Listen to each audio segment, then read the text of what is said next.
big idea, a new world order.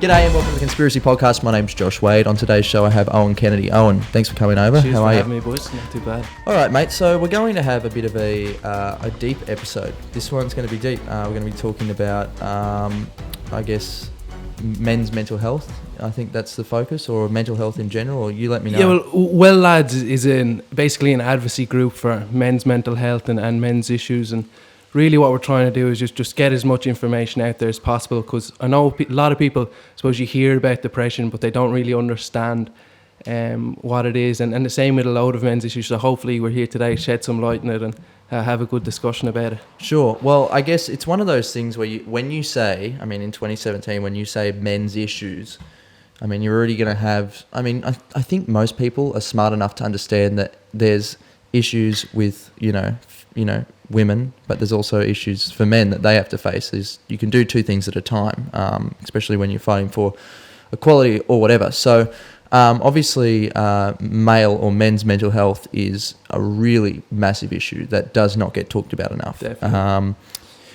So I guess you're about to finish your honours. You're at university now studying psychology, but you've started up Well Lads. Can you tell me a little bit more about what you want to do with that, and then we can go into the deep shit? Well, Lads, it kind of started back where I'm from in Ireland. Had one of the highest suicide rates in Europe for men between 15 to 24. And I came over to Australia and I kind of saw the same things that were happening there. And then when you've got idiots like Andrew O'Keefe, I'm not sure what morning news show he was on, but I don't know if you've seen it, when the red pill. I've already seen it, mate. Yeah, horrendous, absolutely horrendous. Just to clarify, we were actually going to make a video on Andrew O'Keefe when I saw that interview. And if you're watching now and you haven't seen the interview, just type in Andrew O'Keefe red pill on YouTube. But I went and did a little bit of research into old Andy O'Keefe, and we found some very, very fascinating things on him that I had the choice when we were... I literally wrote the video and I had the choice to go, if I post this, he's done. He's done. There's videos of him on national television using the N-word. I saw that. Yeah. I don't know why Channel 7 posted that, but that's up there. There's also mobile footage of him pissed as a nit, smoking a joint, trying to chase some woman down in Melbourne. There's other footage of him drunk at a telethon, just saying all kinds of weird, random shit.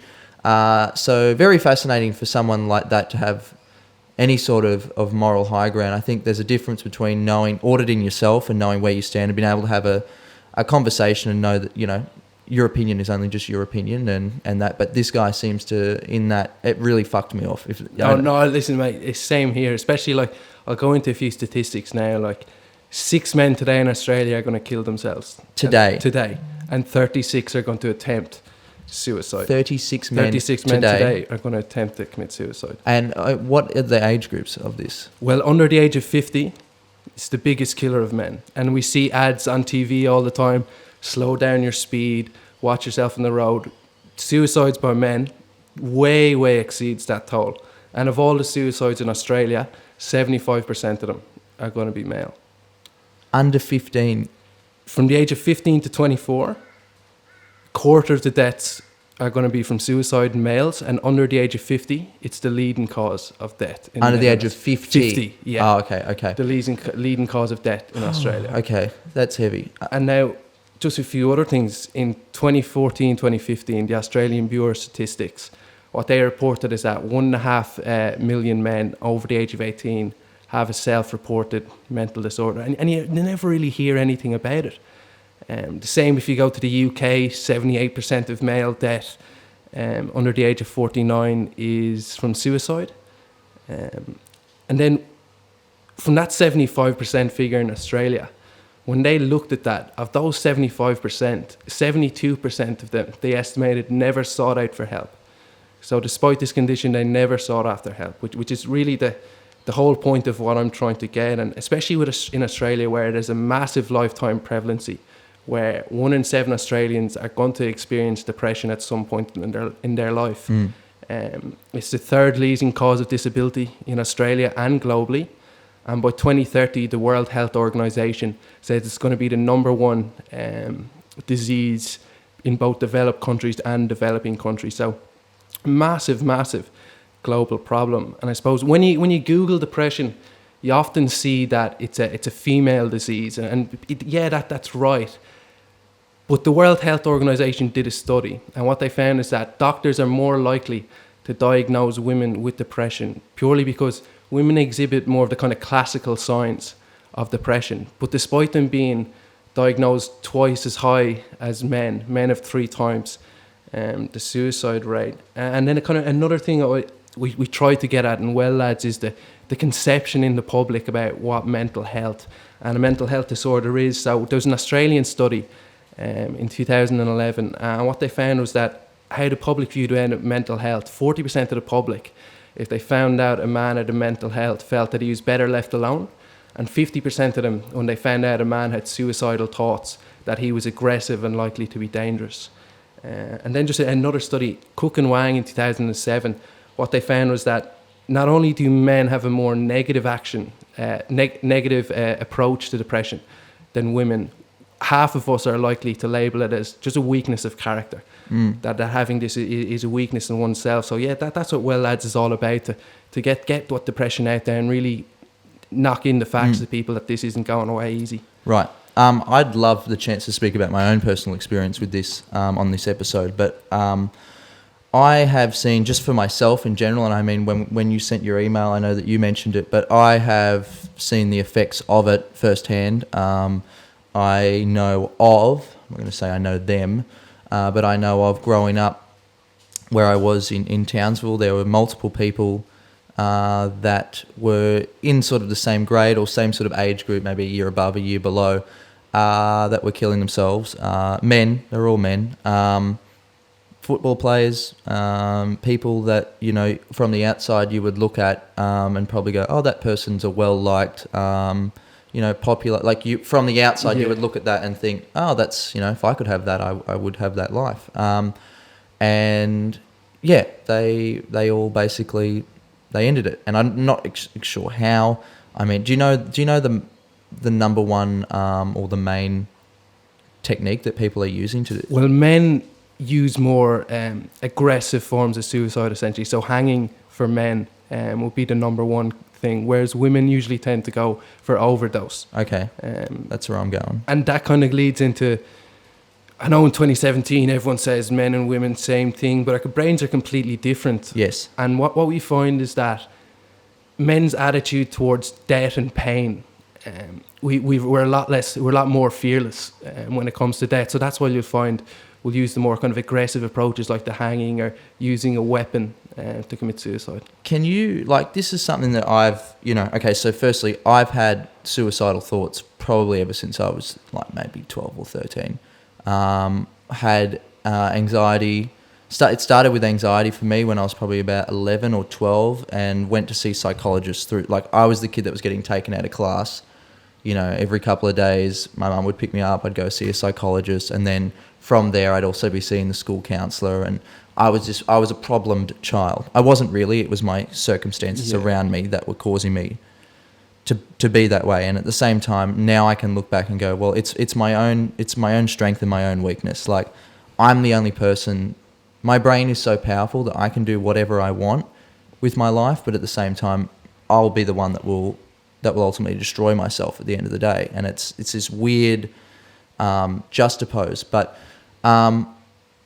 the suicide thing, I mean, there's been times in my life where I find it's, and I've spoke to my friends about it, I find that it started out as, you know, maybe when I was 13, just like fantasizing about my funeral, for example. I'd be like, oh, what songs would I play at my funeral? What would people say? Who would come?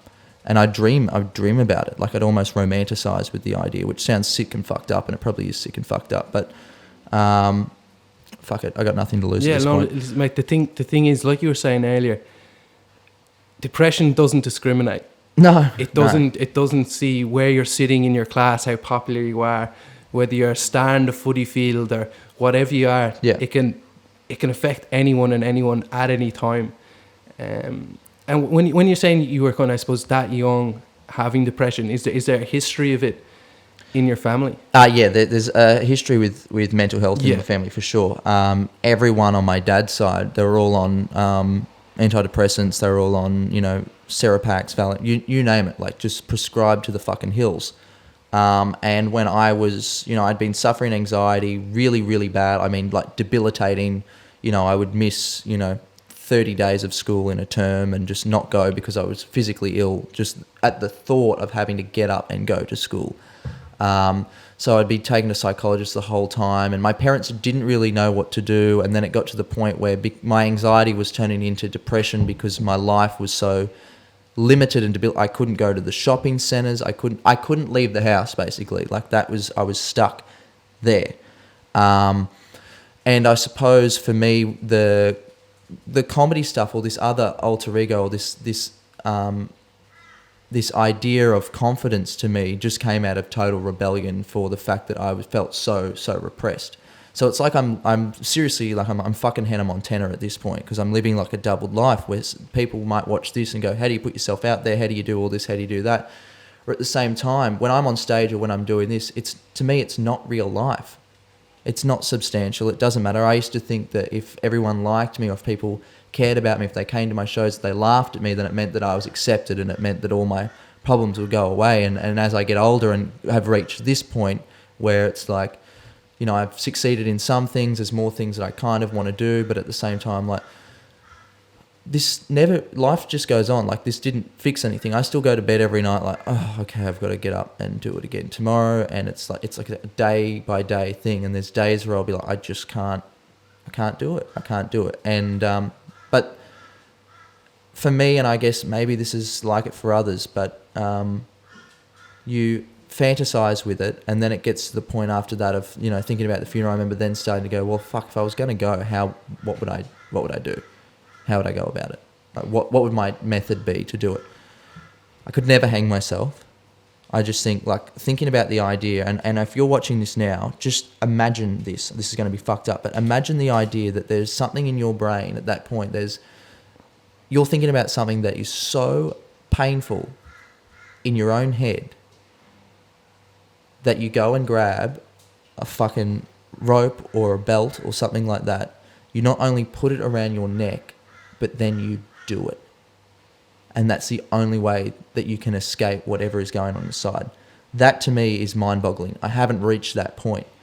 But I've got to the point where I'm like, how would I do it? I've taken the next step and gone, I've looked up how to do it. I've looked up all the options on what to do. And that was probably at the start of this year that I was like, holy fuck, I was on antidepressants from 13, and then I got off them because I was like, I felt like it was causing more problems than it was doing Definitely, good. especially for me anyway, and I know in America it's a massive thing, but personally, depressants under the age of 18 can have a lot of consequences. But even just the way you feel in every day, did you kind of nauseous fatigue, maybe like a zombie-like... Total zombie. No empathy. I would sleep all the time. I mean, at the start, it allowed me to... I remember going to school and not having this anxiety for the first time. It was sort of this exhilarating feeling. It was like, holy shit, like, it doesn't matter. Nothing matters anymore. And it sort of gets to the point where obviously, chemically it's about, people that are depressed are low in their, what is it, their serotonin? Serotonin, dopamine, yeah, that sort of thing. Yeah, they're low in there. And obviously when you're bipolar, it's obviously up and down, up and down, up and down. But mine was just constantly low. And by taking those antidepressants, it just kept it at this level thing. So, and I still find it today where nothing will make me seriously happy. I get sad, or not sad, I mean, silly things make me sad. Like, there's no way anymore, like, comments or none of that stuff affects me anymore, because it's like, there's nothing that you can do. You can talk about my hair, you can talk about what I don't give a fuck. Like, none of that. I got bigger problems on my hands, in my head. Fuck, what was I talking about? Sorry, I'm just rattling off. I'm just using you as a counselor today. No, that's all right. Go for it. Go. But the thing is, it's great to hear someone with your own platform talking about it, because the biggest problem about mental health is it's intangible. Do you know what I mean? You can't see what's going on inside someone's head. So compared to if you have a broken arm, you can easily diagnose it and it's fixable. If you have a high fever. But depression, it's defined by thoughts and feelings, really. And there's a big misconception about being depressed and having depression. So like, for example, like when I went to see Dunkirk, I came out of that feeling depressed, but I wasn't having depression. And people kind of say and I'm sure you would have heard it, oh, I've had depression as well, but I manned up and beat it, and that kind of attitude. But what people don't realize, you can't just outlast depression. No. You can't just go to sleep and wake up in the morning and say, oh, that's it, congrats, I'm done, I'm over it. It is a mental illness and disorder. And did you do therapy as well as the medication? Mate, I have done everything. I'm at the point in my life where I'm wearing goddamn crystals on my arm and on my chest because that is the only last option to me. I've done it all. And I've sat around and I've got to the point where what you just said is exactly correct. Exactly correct. There's a difference between being depressed and having depression. I've got to a point where I'll have like weeks on end where everything's going great. And then it can be something minor or whatever, or I can feel my body getting to that point where it's like, oh, I'm on edge, I've been pushing myself too much, I've been working too hard, and it might just take something simple, like something fucking happening in the street or something like that. Someone will just tick me over for a sec, and it's just like, oh, all right, here we go, I'm down now, I'm down for the next few days. And to me, the point that I've got in my head now, because I've had it for so many years now, is, and this is what I fight with every day, is this is like cancer in my head. It's never going to go. Like, I know that I could be happy now. It's never going to leave my fucking body. Do I want to keep living my life being this like up and down, up and down, up and down? Or, you know, like it's just what the fuck do you do if you can't get rid of it? The hard thing about depression is it's episodic. So for some people, they only have a case of major depression once in their life, and once they get over it, they're through it. Oh, fuck, but unfortunately for most people, it's going to happen regularly. Yep. Throughout. And were you diagnosed with major depression? I was diagnosed with like OCD and general anxiety disorder, and then never really went back. Never really got the full like diagnosis on. I know for myself, I'm not bipolar because I'm not having these weird ups and downs. I'm not manic depressive either. It just still feels, I feel like even after 9 to 10 months of being off antidepressants, or probably 12 months at this point now, of being off antidepressants, my brain is still rewiring, because for 7, 8, 9 years of my life, I'd been on these tablets that were rewiring my brain. And for half of that time, I was smoking copious amounts of cannabis. So there's sometimes where I sit there and go, am I slightly schizophrenic as well? Like, I'll just get paranoia and all these different things. So I'm like, okay, I need to stop smoking weed. I started going to the gym a while ago. Like, I need to do different things to raise my dopamine and my serotonin levels if I'm not taking a tablet that'll do that. So part of me goes, do I go and get back on antidepressants, which there's no way I want to fucking do. Yeah, it's... What they recommend is combining the two. But for me, anyways, what I think is antidepressants are a short-term solution to a long-term problem. They can get you through a stage where you might be feeling at your worst, but in the long run, personally for me, studying psychology, cognitive behavioral therapy, which you might have done. Yes, that's what I did. Yeah, it's giving you the means so that in the long run you can have a better approach and start to rewire. So what we do if we were to diagnose someone with depression, so we have this book called the DSM-5, and it's the Diagnostic Statistics Manual, and you can think about it as a big book of clinical disorders with the diagnoses in it. And to be diagnosed as clinically... Or the Josh Wade autobiography. Yeah. So to be diagnosed with depression, you've got to have 5 or more symptoms that last for 2 weeks or longer, and they're like depressed, energy loss, fatigue, loss of pleasure in stuff you usually enjoy, sleeping more, sleeping less, weight changes. I mean, there you go. I mean, if anyone's watched my videos for the last few years, you've watched me be up and fat, down. skinny, fat, skinny, fat, skinny. And generally, if I'm fat, that means I'm being happy. That means, like, really, if I look back on those times, I'm not healthy, but in that point in my life, like, I'm careless. I'm just like careless in a good way. Like, oh, fuck it. Whereas if I've been really, really thin, and people often, because of characters that I've played, and that's the other thing, is that if I'm character driven, which most actors or comedians are, it's such a beautiful way of me being able to disguise what I'm going through in that real world. And at the same time, while I'm playing that character, it's gone. When I'm on stage, it's not there. That's why it's almost like this, like, thirst for being like, I just got to be on. I got to be working. I have to be doing something, because if I'm not, then I've got. And what you're doing is typical of men who suffer from depression. So when men have depression, even though their work is affected, which is one of the symptoms, men throw themselves into work to find that escape. Like you're having there, when you're on stage, it's at the back of your mind. You're focusing on this and what you have to do. Now with depression, there's a few different things that contribute to what you're having. So we have genes, brain hormones, brain chemistry, stress and environment. And unfortunately, we still don't know really what causes depression. We just know it's a matter of all these. And there's a big study going on, and I want to say the University of Adelaide at the moment. And you might even partake in it if you want. They're essentially asking for people with depression to fill out a short survey on their website, and they'll send you out a swab kit. And you take a swab, send it back, and they're trying to find a genetic part that they can signal out in a person's DNA to say this person has depression, why they have depression.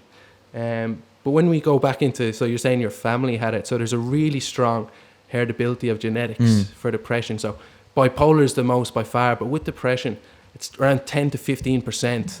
If your parents have had it, that you're likely to have it. And you kind of, when we look at how the brain is in depression, so people with depression have smaller frontal lobes, and you can kind of think of the frontal lobe as the control panel for like our personality and a lot of cognitive skills like communication, stuff like that. And they have a larger volume of the hippocampus, and the hippocampus is associated with memory and your long-term memory. And even breaking that even further, like you were saying with the serotonin. The serotonin is a neurotransmitter, and neurotransmitters play a role in the functioning of the brain. So it's big in the moment that Australia, say if you had a serotonin sadness, it's essentially if someone goes out to a night out and they have 7 caps of MDMA, what they're doing is they're boosting they're really up the production of serotonin, so that when it comes back after they come down, their serotonin receptors are depleted.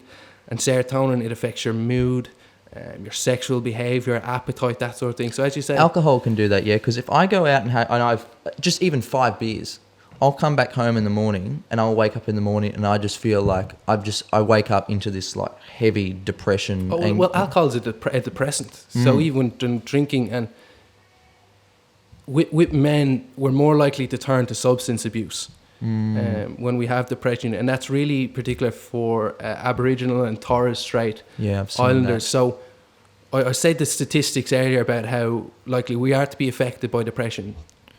Go into that, because that's a whole nother piece. They're 2.5 times more likely than the average Queenslander to be affected by depression.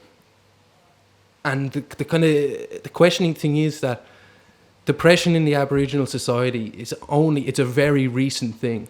And it kind of goes back to, there's a theory in psychology, it's the hunter-gatherer theory.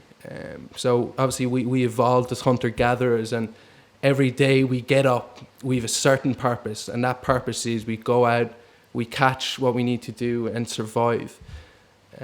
And since life has got so easy for us, we've kind of lost that reward. Yes, too many quick rewards. Exactly. Yeah. No need for it. A human body set up to strive and struggle. Yeah.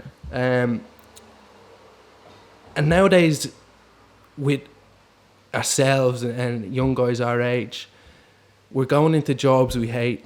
We're spending an hour getting there in our car, 8 hours in the office, artificial light. We're coming home, having Hungry Jack's, KFC, and our bodies aren't meant for that. They looked at when Washington and the Indians, and they found that Americans, a lot of young men would run off to these Native American societies and not want to come back. And they were really questioning, oh, why is that? Why is that? And what they found was that in these tribal societies, there are only around 75 people, but everyone has an important role to play. Mm-hmm. So you're really, really needed in that society for you to for the whole thing to function, whether that be going out, getting the food, or that be cleaning, cooking, whatever it is. And nowadays, we're as close as we ever have been in terms of social media, everything like that, but we're so much further apart. Like, you can live next door to your neighbor and not know who they are, and we kind of, it's really easy for us to go into ourselves and not come out. And I'm going to butcher the name of this now, but have you ever heard of kudu kushi? No, fuck no. So kudu kushi is this phenomenon going on in Japan at the moment, and it's a loneliness epidemic. Oh, I have heard of, I've watched a documentary. Yeah. And so 61% of men between the ages of 18 to 34 have never been in a romantic I know they're paying to go and get cuddles. There's 10 hire a friend companies in us. Hire a friend. Hire a friend companies in Japan. Now, if you were a man who was alone when he died in Japan, it took 12 days for your body to be discovered. So that we're really, humans, as easy as we have it now, we're just going further and further into ourselves. And personally, I think that that's one of the reasons why depression is so rampant.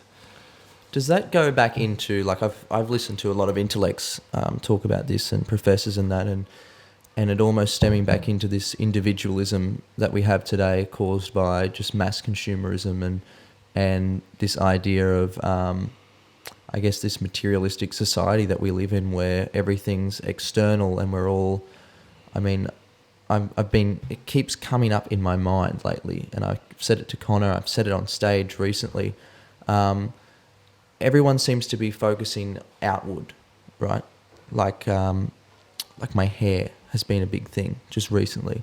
Took my hat off, I had it on stage. It's long hair under this hat, and it seems to spike some people for some reason. Cut your hair looks fucking ridiculous. And to me, it's not really the hair. I don't really give a fuck. I keep saying it. I'm going to keep growing it now. You know, you've really ticked me off. So fucking oath. And I'm going to get more ridiculous in what I wear. I don't give a fuck at this point. Like like I said before in another podcast, I've had this almost an epiphany and liberation from this, of being trapped in this ideal that, like, what other people say is, you know, you've got to be trapped in the herd, but at the same time, you're either in the herd and no one wants anything to do with you, or you're outside of the herd and they want you to come back in and stop behaving like you don't belong there. So it's this, do you feel like this mental health issue has got to be, I mean, we talk about the genes and all these different other things that contribute to it, but do you think there has to be some sort of root cause in just society today? I mean, we have the news, which I always call the crime, and the weather report. It feels like we have, if these are all the things in play, your genes and chemicals and hormones and all these other things, do you think that there could be an agenda or some sort of theory that there's people out there trying to take advantage of that and really push this even further, if it's one of the number one things going on right now? Well, I suppose in regards to the news,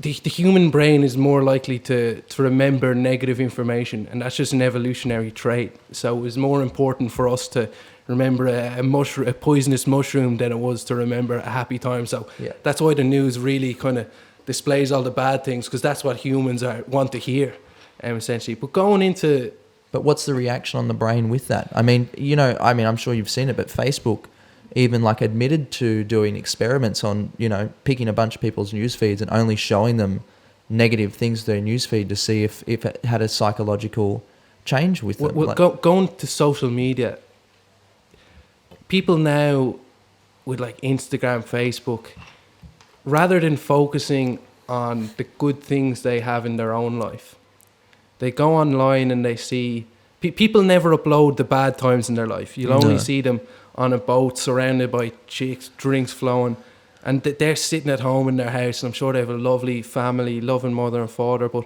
when they look at that, you can only, they judge to what they have, essentially, and it's really it's a cycle going on that. And if you already have depression and you go online and you see everyone happy and you're not, it's just going to keep it going further and further. Look, I personally, I don't. I mean, like, I go on social media, I fucking live it. I mean, it's my job, and that's part of it that I hate. And I mean, anytime I post something, it's always like, it doesn't feel forced, but I'm like, I've just got to do it. I don't want to partake in it because I feel like it does more harm than good. But at the same time, it's the world that we live in. But I'm smart enough because I'm doing it as a job that when I see other people posting, you know, like you said, them on a boat with friends, or, you know, the nice ass at the beach, and it's like they're on I see through it all. I can totally 100% see through it. But I understand also how, if I wasn't in this position, that I wouldn't be able to. I've seen the other side of the lens. It's almost like, you know, when you have your favorite movie, like Star Wars or something, and then you see the behind the scenes on how they did it, and then that's all, you watch the movie and you go, oh no, I know how they did that part. Like you ruin it because you get to see what's taken to put this thing together. So I guess what you're saying is all these negative illusions that we're presented, do you feel like that's a major cause? Do you feel like that's a major contributing factor or not? I'd definitely say it's a contributing factor just because that's the environment you're in. But the thing is with depression, so major depression or clinical depression was only put in the DSM in 1980. So throughout history, the definition of what it was constantly changing.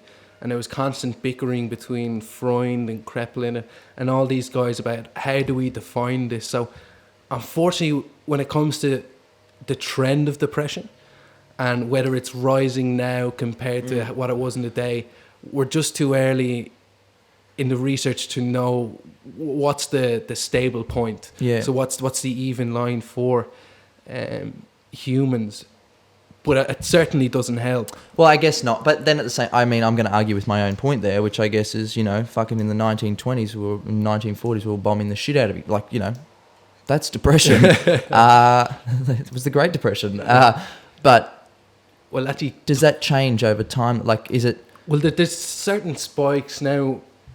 For men, one of the reasons we don't talk about depression is because we consider ourselves a burden. And we don't want to be a burden. And when the global financial crisis happened, 2008, 2009, the University of Oxford did this study, and there was an 11% increase in suicide between the ages of 25 to 45, and then a 5% increase in 45 to 65. And then with women, there was an actual drop. So depending on the environment and what stresses men have, that can be spiked at any time. Why do you think it's why do you think it's so high with young people? You know, because there's so many people that would argue, well, you know, we've got phones, we've got all these different things. Like, our life should be the best ever in history ever. Why the fuck? Like, I had one of my friends, her younger brother, one of his friends just killed himself. And he was, I don't know, 16 or something like that. Necked himself. And that blows my fucking mind. What is going on at 16 that is so horrific that it has to end? The whole life has to be given up because, like, I just don't get it. And I don't get why I'm like the way I am. I don't. But at the same time, I want to know, and I want to clarify this as well, because like you said sort of at the start, that men are worried that it's a sign of weakness. And I would totally argue against that, 100%. If anything, in a fucked up sense, it's to be able to take your own life. That to me is not total strength, but like the power of the mind to be able to overcome and then follow through with that. It's fucked up. It's almost a fucked up amount of strength. No one should have the sort of mind power to be able to go through with something like that. So I think that's the scary. It's the scary part. It's completely terrifying to think that someone's in a position where their only way out is. But that they're capable of doing that. Yeah. That the human emotion, like for you to go get underwater, if you can get, like, your body will react and stop. You know, you'll breathe, you'll do something. Like your body will instantaneously have that knee-jerk reaction. So for you to be able to overcome that and still go through and do it, I feel like these are people that have more capabilities than anyone else in the entire world. These are people that could either have been the most successful people in the entire world, which normally some of them are. When you hear of these massive Hollywood actors and stuff like that or musicians and that go, they've achieved everything, and I think they've achieved it through the exact same fucking way and the exact same personality trait that they've also achieved their own death. I don't know if there's a correlation there, but I don't know. I look at that and go... Well, you often see with artists is, I suppose, the creative struggle. And it's using... I know it's easy to say, but using those thoughts and feelings in a creative way. Men's big problem is expression and an inability to talk to others, and that even goes to the difference between men and women and how we create friendships. So men are more likely to have a larger, more social, build connections like that. So, but women have more intimate and personal, and obviously they're well more able to talk about their feelings and emotions. And like I said, men find this weakness. But when it comes to men, like you said, who in 2017 we should have it easy, everything's going for us. I feel men need feminism, and I'm not talking about this third wave feminism where... Are you talking about feminine, like the idea of male and female inside the body? I'm talking about this, like the suffragettes, or proper equality. So men don't feel like they have to be the provider in a family, and that, like you see with the global financial crisis, if they lose their job, they're a burden on their family, and that they can't provide. So what you find now with this whole third wave feminism, where men are the worst for everything, and I've listened to it in your own podcast, how many times the whole wage gap myth has been debunked. But when you look at stats now, so in Australia, 60% of people getting bachelor's degrees are women. Mm-hmm. In America, women under the age of 30 who are unmarried and don't have a child, they make 8% more on average. They make 17% more in New York. And in Atlanta, they make up to 30% more. Men get 63% higher sentences for the same crime than women. Despite working 43%, women working 43% of the workplace hours, men have 93% of the workplace deaths.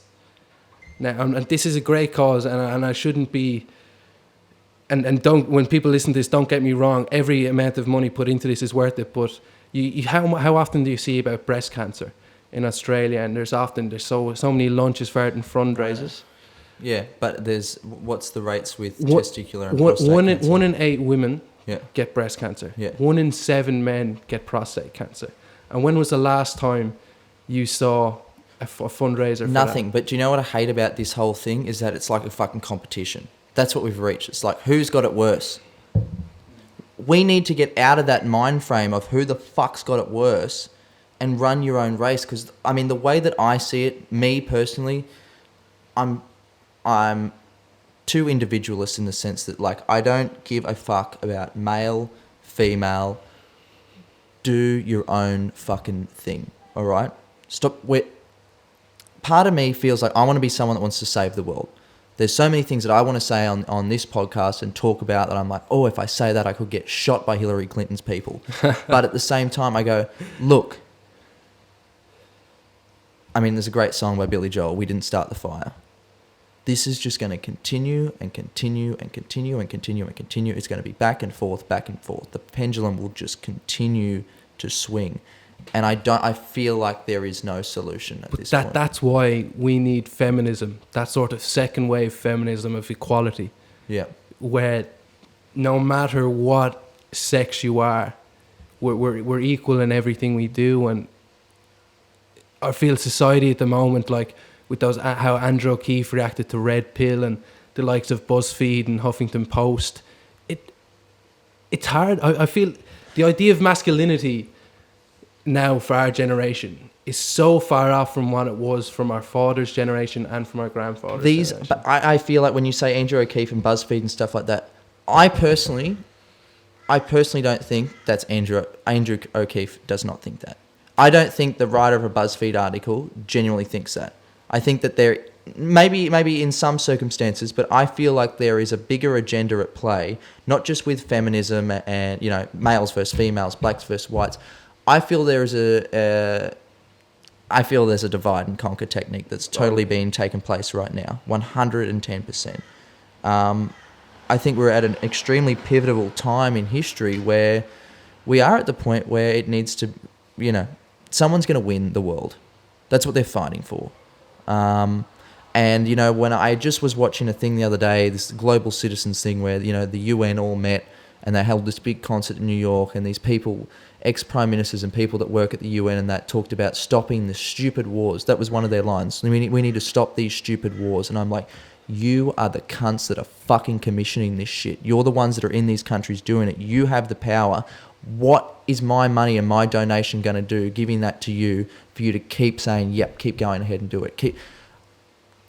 Anyway, now I'm going down a total different rabbit hole, but I feel like this issue of mental health is just a tiny little thing in a big game that they're playing, that's at play, of getting rid of people. I feel they think there's too many people on the earth, and what better way to get rid of people than send them to war, and then if they're not at war, then they're at home killing themselves instead. I don't know. I just feel like everything I read, if I go on Twitter, the news, everything, you almost just see it everywhere. It's like, that's what they want. I feel like they want everyone to be against each other and against themselves. It's a war against you. That's what they want. That's what I feel anyway. My thoughts on it is... That's. I don't go to university. No. Listen, everyone, that's the whole thing. What I found recently is debate has been shut down everywhere we look. The discourse of ideas is...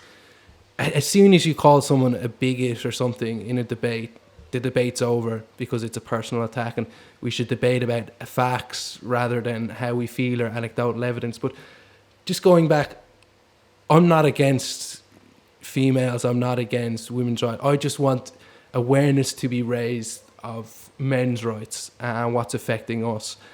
And whether it's a big conspiracy that it's to divide us, my focus isn't on that.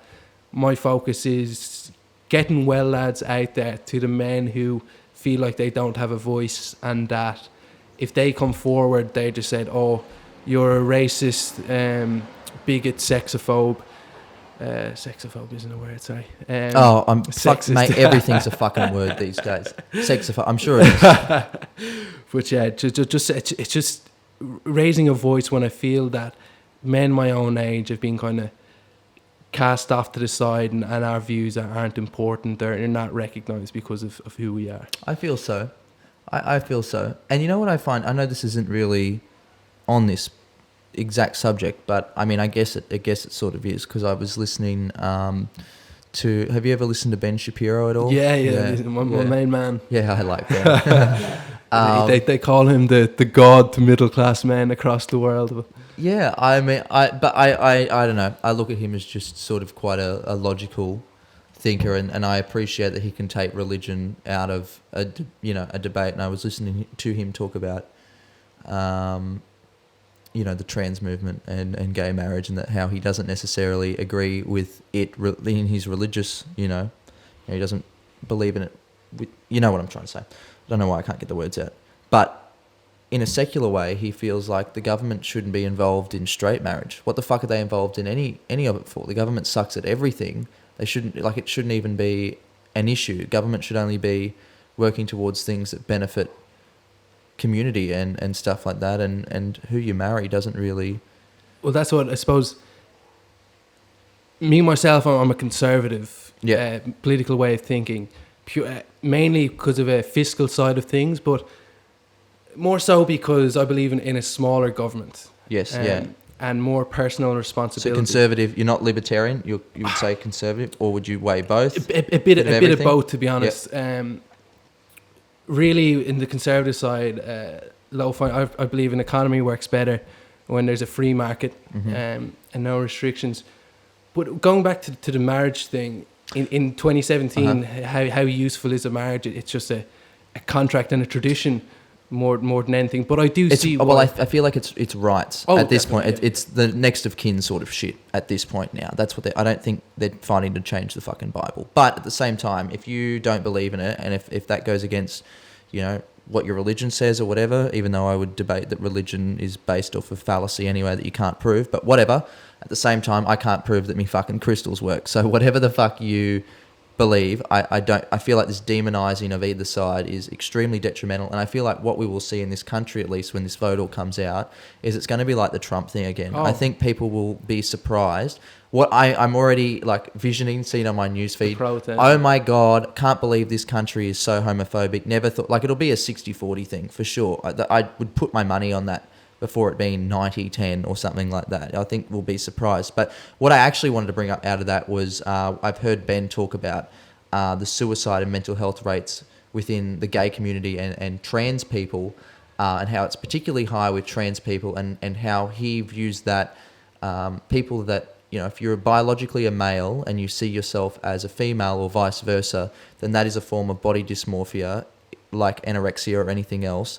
And we shouldn't be glamorizing that, and we should be actually, you know, helping these people with what they're going through. And if they're all killing themselves, or if they've all got severe mental problems, then it has to be some sort of mental disorder. I'm not saying that I believe that personally. This is a guy that's been top of his class at Harvard Unit. Like, this is an intellect saying this. He's a smart man, but you've got to think, being gay was in the DSM as a disorder up until very recently.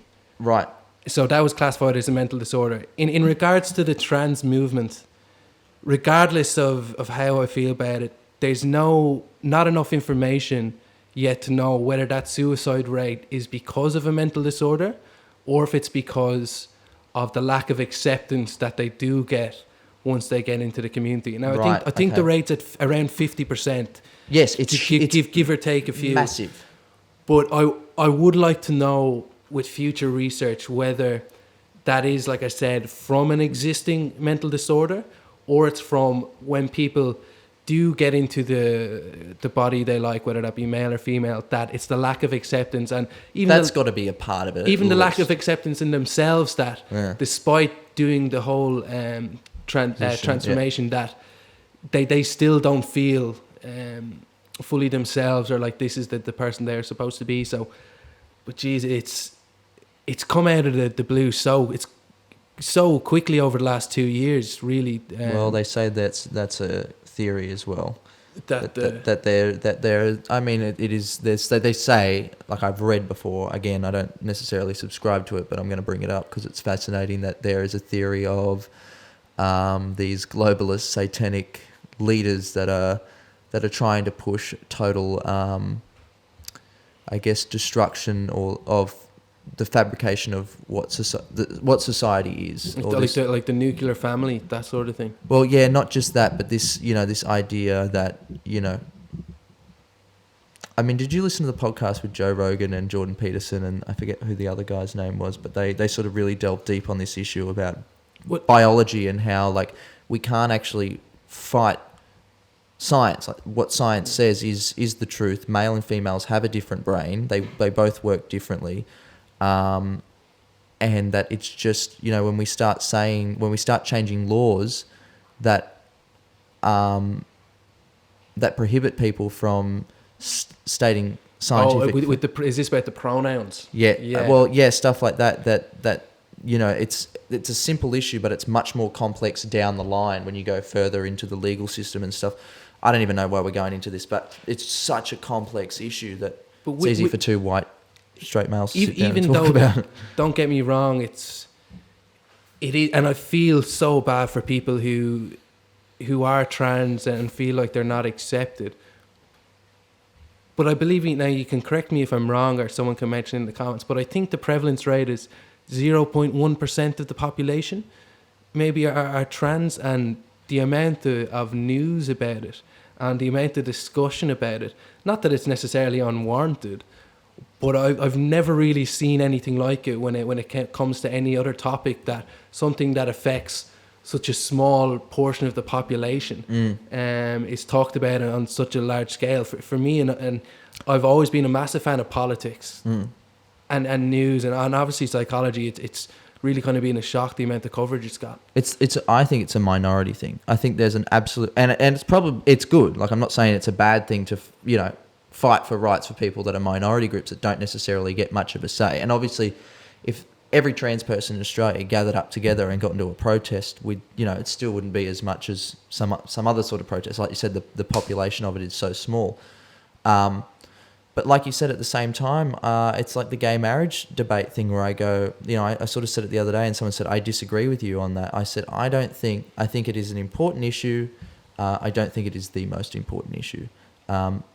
I think it's silly that it's come this far, and it's got to a point where it's like, just put the cunt through, all right, and let's move the fuck along, because there's fucking kids in China that are making iPhones and having suicide nets out the window because they're jumping out of it, all right? We've got some serious fucking shit going on in the world. Human trafficking, sex trafficking, organ harvesting, these are major issues. These are bigger than the drug trades or anything else that no one's talking about. And we're talking about a bunch of Australians that can't get married. Yes, that needs to fucking happen. It needs to happen fast. Do you think this debate has caused more problems than it?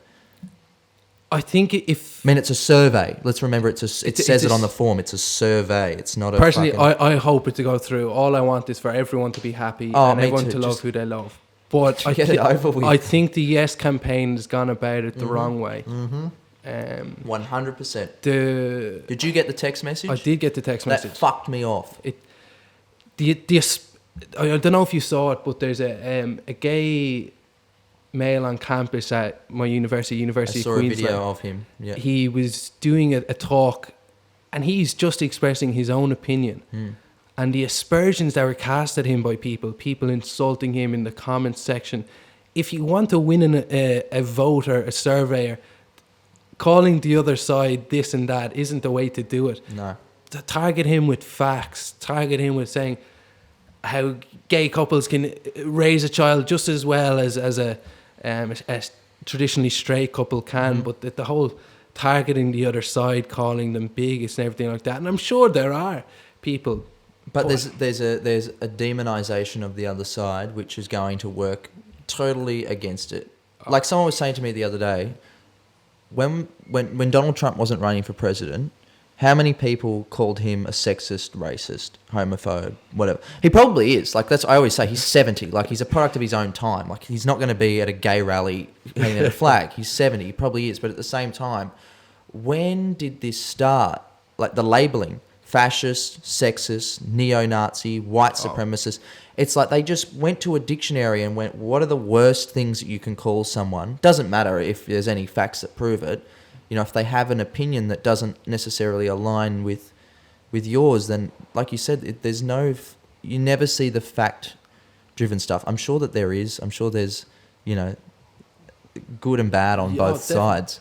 But calling people a Nazi in 2017, in my opinion, spits on the grave of everyone who suffered from actual Nazis during World War II.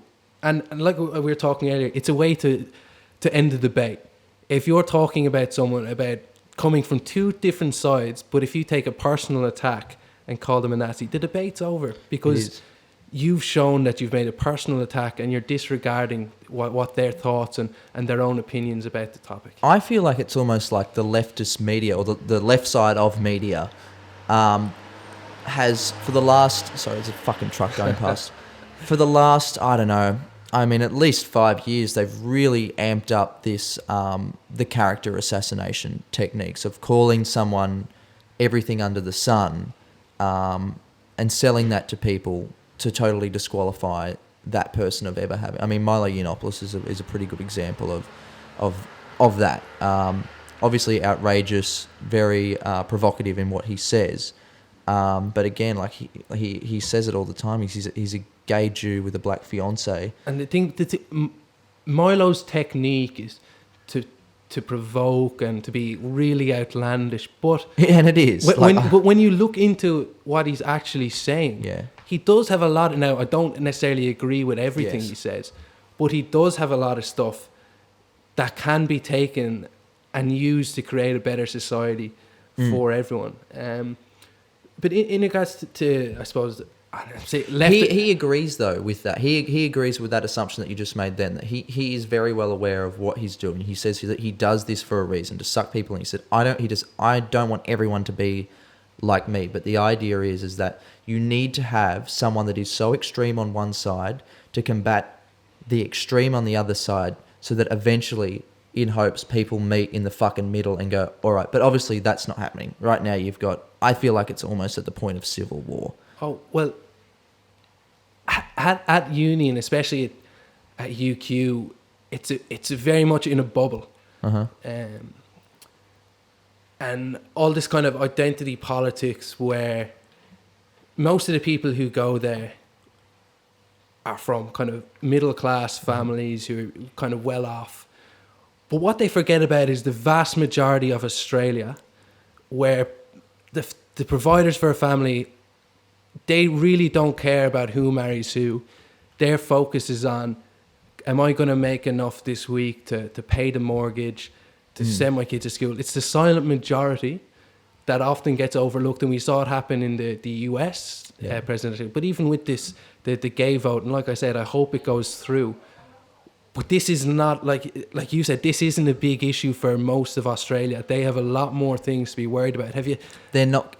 The price of living is so extremely expensive. Have you ever seen one's wages have increased? Have you ever seen the Google debt clock? If you go onto Google, and if you go onto Google and Google Australia's debt clock, and it's a real time clock of Australia's debt, and you can watch the figures. Let's do it right now, and then let's see if Google tells you who we're in debt to. Mate, we're having a beer on a Sunday once. We're one beer. We had more than few beers, and we started watching this clock, and mate, it is mind blowing. AustralianDebtClock.com.au. That's the one. That's what we want. Now, this is what we should be worried about, and this is what we should be having votes on and surveys on. And I'm not even Australian, but total government debt, $745 billion, and it's literally going up 1,000, like 2,000 a second, basically. Total Australian debt, 6 trillion.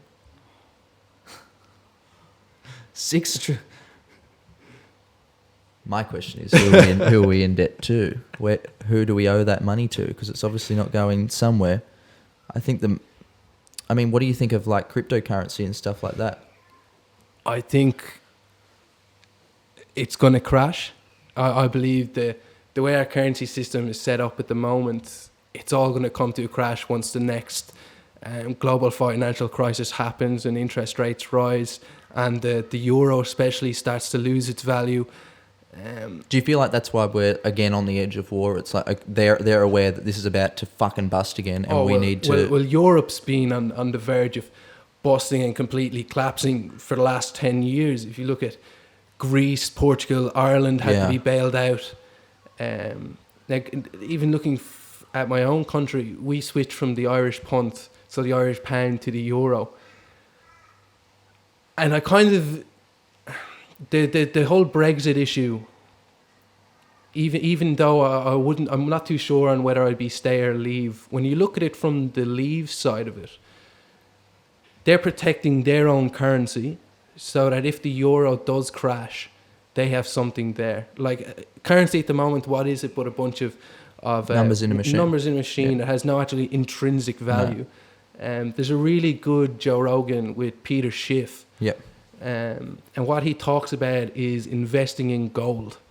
So that when markets do crash and when interest rates are sky high, that you actually have something. No, I've heard this from some. I have this. I think I've spoken about it before, but I had this guy that I knew that was in the Freemasons, and he used to carry around in his pocket constantly. This guy was like, extreme paranoia, but he'd have a bunch of gold in his pocket and a bunch of silver in his pocket, because he said at the moment that this all ends and everything goes to shit, this is the only thing that's going to hold value still. That's what people are going to be trading in again. Did you hear about, obviously, like Colonel Gaddafi and that wanting to change, like putting all the African nations in the Middle East together to change the currency back to gold? Well, it's not a conspiracy. Gaddafi, like I say, I've only read stuff on the internet now, but from what I've read, he seemed to have a brilliant plan Not a yeah. for Psychopath. Oh, But psychopath. They all are. I mean, Obama's droning people fucking every day, but But what happens when you take out a leader in one of these countries where it's war torn? Well, There's we just a see it. vacuum for power, We and see that it. leads to more violence. So That even though he was a mindless dictator, his plan to provide a home for every Libyan, to make university free, to have no interest on bank loans, like he's some they good just had initiatives so there. much gold, though. They just had so much power and money, and we saw the same with Saddam. I mean, the guy was, again, crazy, but he fucking hated terrorists. I mean, there was no way there was ever going to be a terrorist in that country because he was fucking getting rid of them all in a crazy way. I mean, you almost see it, you know, is it the Philippines, the crazy guy there that's just getting people to kill drug dealers in the streets and stuff like that? That's pretty fucking intense. But it's that same thing where it's like they have all these good ideals that go, oh, that could work, but then at the same time they're also just necking anyone that doesn't agree with them because they've got too much power. And I mean, I love watching this video because it just makes me go, holy shit, that video of Hillary Clinton talking about taking out Gaddafi. No, what We saw, he died, and then she just does this psychopath laugh, and I'm just like, holy shit. Well, even though I'm conservative, I think Donald Trump is the worst thing to happen to conservatives in a long time because it's given us a horrendous name. But Hillary Clinton was someone, even though, listen, we're not American, but what happens in America plays out in the world stage, yeah. was as divisive and scheming a person I think I've ever seen I think she was just smarter in at my doing entire it. life. Just I think she's better at it than Bill. When you watch House of Cards, you go, holy shit, this is them times a million. These are people that have taken advantage of entire nations and countries privately to help put... I mean, I don't know if you even spent any time looking at some of those emails. I mean, you've got the really crazy fucking Pizzagate shit, but then you've got just some of the dodgy shit that they were doing on the side, and it's just incredible how rife the corruption is on both sides. What I would have liked was Ted Cruz versus Bernie Sanders, a presidential election, purely from an economic side of things. They're two different sides of it. So Yep. Ted Cruz is free market, low regulations, whereas Bernie Sanders is really up the size of government and create a kind of social class. And then one of the biggest issues I think we have today is, and you say, is income inequality. And when you have these two running against each other, what we'd be able to do then is have a proper discussion on whether wage inequality and income inequality is just a ramification of a free market where everyone makes their own choices, or whether it's a capitalist system that's set up to destroy the little man and boost up the big man. But then sadly that didn't happen. No, I feel like it's because part of me when I remember I was in America when this election started, and I was like, oh, Bernie Sanders, this is great. Like, yeah, fuck the man, and the marketing of that was great. And then Trump sort of did that similar marketing of the drain the swamp, and that there's people that, you know, don't have your interests in mind, etc., etc., etc. And I almost started to come to the middle where I was like, well, I used to hate billionaires. I used to think, fuck you, you've had to fuck someone over to get to the top, and look at everyone that's down here. But I almost feel like it's a mix of, yeah, I mean, it's much easier to manipulate the system when you've got that much money and you play the game and the system is designed so you can play it better than everyone else. But at the same time, these people have worked their ass to get there as well.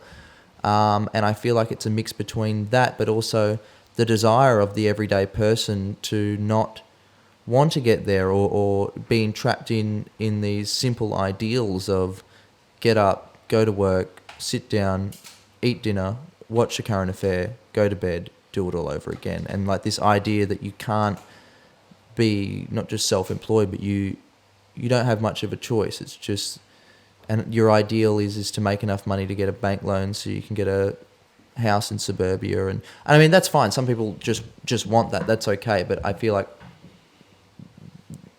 people don't even think it's a possibility to not have that.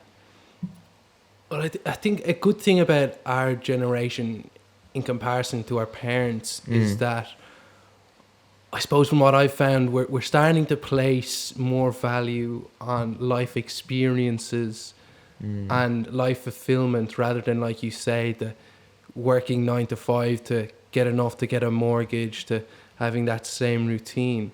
But going back, even linking it back to depression, one of the main things that you can do to cure it without going to therapy or without medication is to find that hobby or a motivation that gives you that get up and drive if you are starting a business, whether it's going out and doing a hike in the morning, that get up and drive to do it, that sort of thing. So I think, yeah, kind of ran off where I'm going from there. No, I know what you're saying. Let's bring it back to Well Lads. Sorry for going all political there. My brain goes haywire on it. I'm happy to chat about it. So with this though, I mean, there's a few other. I mean, I don't know how many other organisations are there that sort of focus on this in Australia that you know of. There are a few for men, but they're more targeting men's mental health rather than a combination of men's mental health and men's issues. Now what I want to do, and if anyone's listening or wants to get in contact to ask any questions, I have a Gmail. It's at welladsinfo@gmail.com, and I have a 90-minute presentation, and I can really get more into the depression, mental health side of things in it. It's completely free, and I'll go to wherever you are and give the talk. But like I said earlier, this is a problem that isn't going away. It's not easy to talk about. It's still a massive taboo subject. And even just, I'm grateful to you lads for having me on today, because getting it out there, showing that if you have depression, it's not something that's wrong with you. Do you know what I mean? It's not something that you've done that has caused this. It's a disorder it's a disease that you're as likely to get as you are with, like, let's say, cancer or anything like that.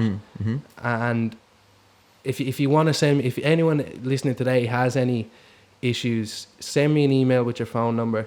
I'll give you a call back. I know it won't be much, but it's shown that if someone has suicidal thoughts and they talk about it to some of them, they're way, way less likely to commit suicide then in the end. Well, That's why I'm really open with it. I've got no fear at all in talking about it, because it just is. I mean, I tell my mates about it. If they know if I've had a shit day.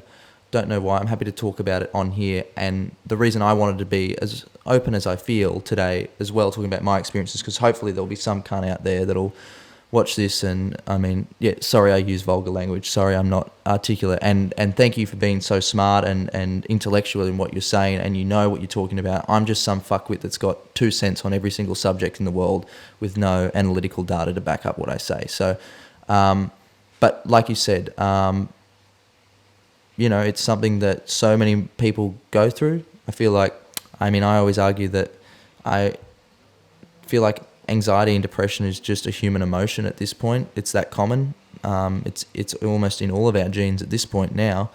But no one really knows what to do with it. And the other thing is that everyone's different. I mean, I don't necessarily, when I feel like shit, I don't want to talk about it, or I don't feel like, I don't know if it's what you said with the burden thing. I don't want to be a burden, but at the same time, like I know that there's no way at this point, because I've gone through it for so long, that someone can say to me, oh, you'll be right, and that there's just no point. Like, it's not going to change it at the end of the day. So I don't know how to get around that, and I'm sure people have the same thing. So I guess we're all fucked.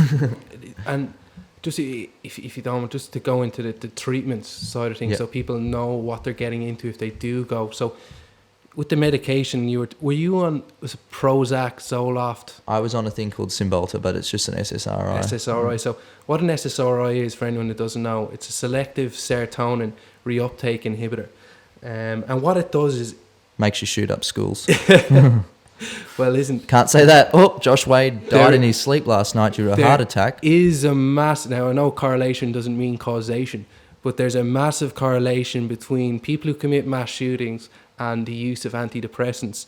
But what SSRIs do is they block the reuptake of serotonin, which makes it more available. So neurotransmitters, which I was talking about earlier, they're naturally reabsorbed back into your brain after they've been released. So what the SSRIs do is they cause them to stay in the synapses in the brain, which is just the gaps in the nerves. And then you've got like SNRIs, NDRIs, are kind of the same thing. And you might not know this, but the number one rising party drug in the world is now being used as treatment for depression.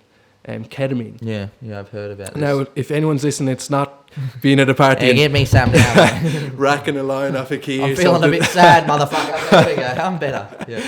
But in a controlled environment, intravenous ketamine, it can totally get rid of depression for hours. Oh, for hours. Hours. Unfortunately, at the moment, it's not a large-scale thing, but for hours it can now. Why it does that? It's a horse tranquilizer, first of all, so it's an anesthetic. Yeah. So maybe it's an annoying thing, but I don't know too much about that. And also, they've done studies with sleep deprivation, where if they take people with depression and cause them to stay awake, the depression naturally goes away. But once they sleep and wake up in the morning, the depression's back again. So they're doing more studies into that at the moment. And the theory is that sleep is so important to the human body that it forgets everything else. Right. So you can shut down. Well, fuck that. I'd rather just wake up in the morning sort of awake and kind of depressed instead of not having depression but feeling tired. Do you want to touch on like cannabis and, you know, LSD and then ayahuasca and these other different... Cannabis is a funny one, really, when it comes to depression. Because some people champion it as a cure for their depression. They say it really helps them, but with studies we've done, if people are using cannabis before the age of 18, they're a lot more likely to suffer from anxiety, depression, and even schizophrenia as they get older. But like I said, with cannabis, it can be on an individual to the person. Once people are kind of over 18, that sort of thing, like you say, paranoia, did you get? Yeah, I smoked a lot of it before I was 18, and then at 18, 19, 21, I really took it for a ride. I mean, at the point where I was at least spending $200 a day on the shit. A day, geez. Yeah, a lot of weed, and I'm talking about like Californian, like the strongest weed that you can get. And I was smoking. The thing with cannabis is it's not just one plant, there's one thing that's all the same. There's so many different strains of it that have different properties, different strengths, different levels of THC and CBD and all these different things that I literally sent myself crazy. To the point where I did try and kill myself when I was in Hollywood. I was in Fairfax. Well, I don't even know if that's in Hollywood, but I was on this street. I was with a friend, and it was this, like an Instagram. I had a fight with a fucking Instagram model because I was late. I was supposed to take photos for them, and they were shitty with me. And I was just like, get the fuck over yourself. But it was like all this stress at this one time where I wanted to be a star, and I thought I'd gone from fucking my hometown of Townsville, and this all just took off real quick, and it was the world kicking me in the nuts and going, you are a pimple on the ass crack of fucking jack shit nowhere. And plus the antidepressants, the weed, all of it just came crashing down, and I feel like I just went like crazy for a second, and I just had to stop at that point. I mean, I do smoke occasionally sometimes now, but it's quite often that I'll have a panic attack during that. Like, I know if I smoke, I'm going to have to sit through And were you using it to self-medicate? Oh, 100%, yeah. Because at that point I felt like the antidepressants made me feel like a zombie. So at least with the weed, I'd feel like, ooh, the sky's blue, And I even remember the first day that I'd, stopped taking the antidepressants. And gradually, I vividly remember walking up the hill here where I live and looking at the sky, and it might have been maybe week 3 or 4 in, and it was just this one day that, I looked up at the sky and I went, the sky's blue. Like it meant something. Like it wasn't just, I could see colours and everything, but it just felt like everything felt vivid and clear, and that there's trees around me, and I could feel the fresh air, and it was like, it was just this bizarre thing where for so many years I didn't even know up until this year what it was like to be drunk not on antidepressants, because I'd been taking them since I was 12. Mixing antidepressants and alcohol, which is a natural depressant. Oh, that's what I used to do the time. That's only going to make you feel worse. And alcohol, yourself, it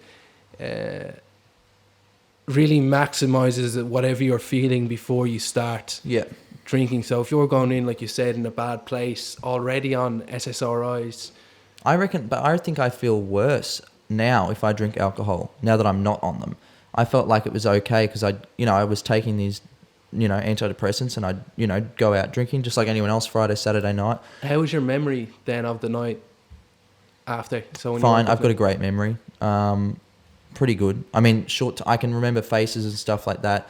I mean, my job is to get on stage and recite lines for an entire hour, so I've trained that just part. the combining Of that? the alcohol and the SSRIs. Yeah, I never fog your memory or No, there's probably only been one time or two times in my life that I've ever been drunk and got to the point where I woke up in the morning and went, what happened last night? But normally, no.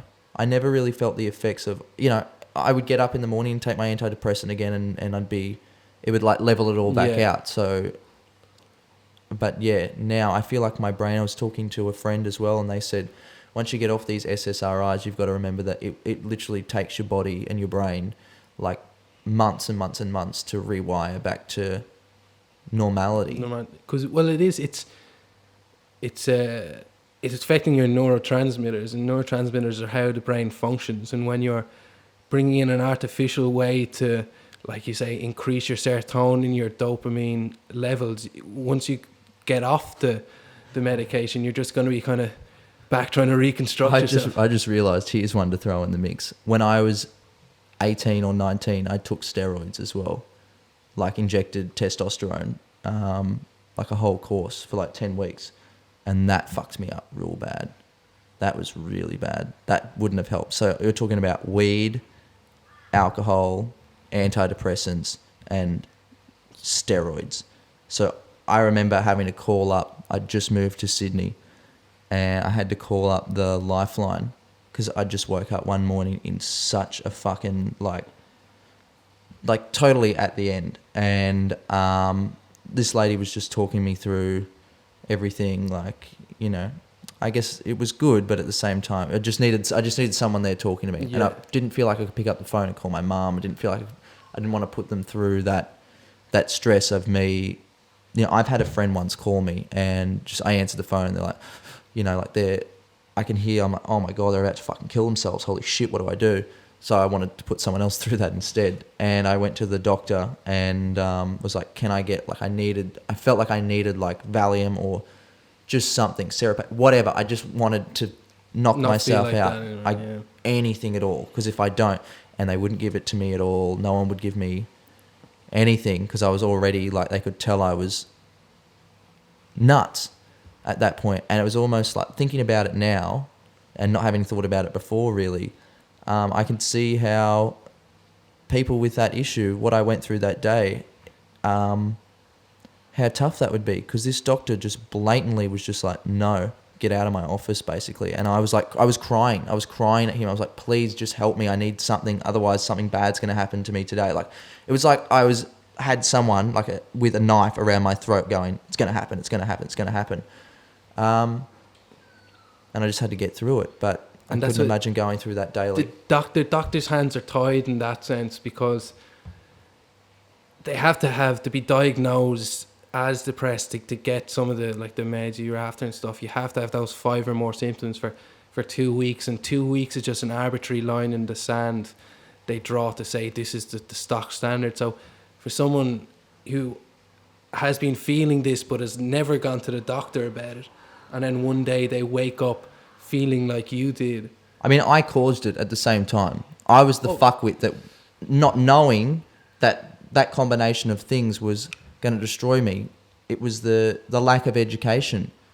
Getting on antidepressants, though, my parents just took me to the doctor when I was 13 or something, and they were just like, he's depressed, he's sad. Doctor, bang, bang, bang, bang. Print out script. Didn't even have to go to a psychiatrist or anything.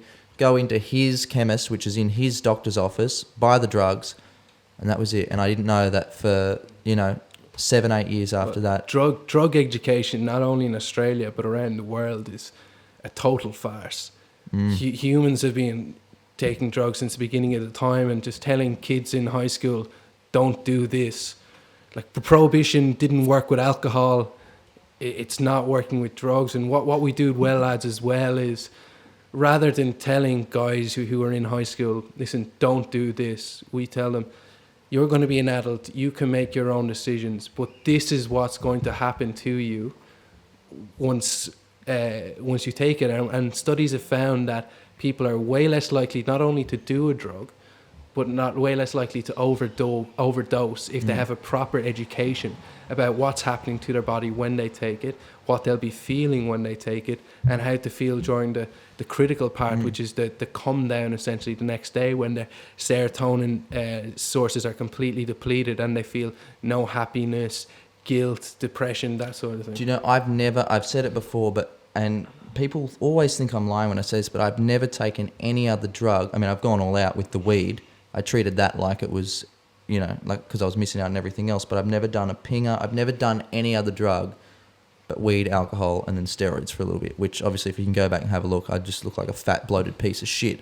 But the reason that I could never do that was because I already knew that in myself I just felt so terrible normally that there's just no way I could put myself through a come down like that. And I just never will touch it. So have you tried LSD? No. Because there's big research in going into it at the moment, because the person who pioneered AA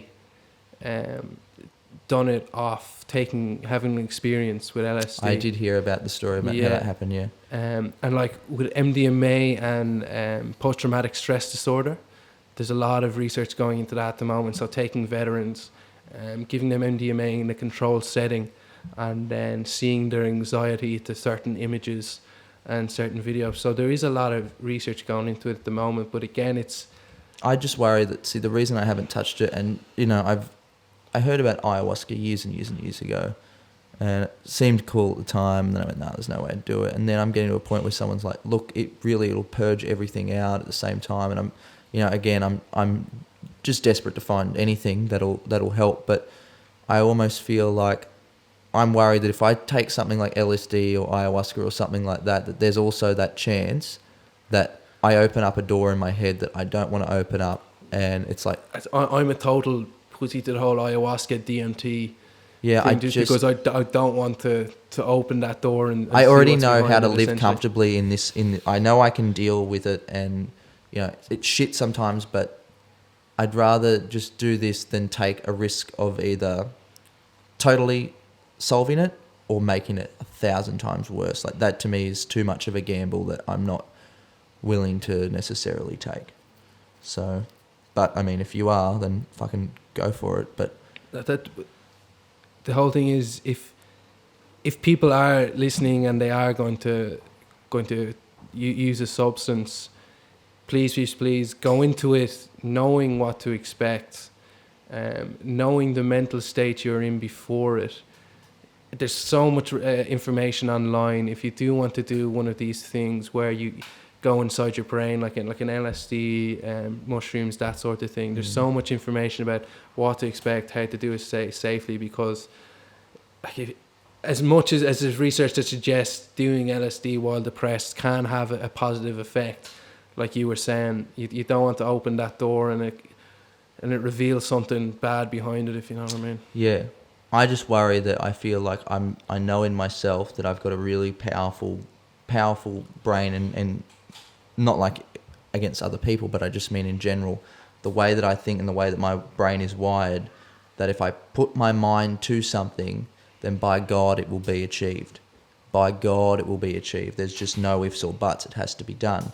So if I get trapped in a headspace of negativity, which again is never caused by anyone else, it can't, because I'm too powerful. I can block that out. That doesn't worry me.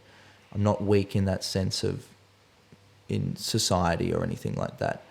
But myself, if I can trap myself in there, then it's me locking the door and throwing away the key, and you know I don't want to not be able to get out. So anyway, I don't know if that was even a good metaphor, but no, definitely. So I mean, you're trying to get this up, and you said in your email to me that you've been trying to get out there, but no one was replying, because it's dealing specifically with men's issues, men's mental health. I've kind of boxed myself in a bit, but it's coming on this, hopefully get a bit more exposure and a reference for people if they do want to see what we can do. But again, it's a 90-minute presentation. It's completely free. I dive way more into the genetic side of depression, the brain hormone side of it, the treatments, like the CBT, the REBT, all these different things. So if you do welladsinfo@gmail.com, hit me an email up Do you there. have a website? Do you have a social media? Do you have anything? We could be getting a Facebook page set up as well. But You're getting it set up. Getting it set up. Get the fuck on it. It takes That's 5 minutes. Once this comes out now, we'll link it to You the have to. page and All then right, get I'll people on it. Yeah, all right. And, that sounds good. But yeah, no, thanks for having me on today, boys. It's good to have a chat about it. Yeah, well, thanks for giving me an opportunity as well to, to have you speak smart about it, and then for me to sort of express my own experiences with it, and then hopefully that combined, maybe someone will watch it and maybe look at it a little bit differently. I mean, yeah, thanks for coming on. No, Owen. absolute pleasure. Owen, yeah, that's it. Spelt Eon, everyone. I thought I was getting a fucking alien come to me, but Jared Wright would have been very impressed. All right, mate, take care. Cheers, we'll see mate. you next Have time. a good one.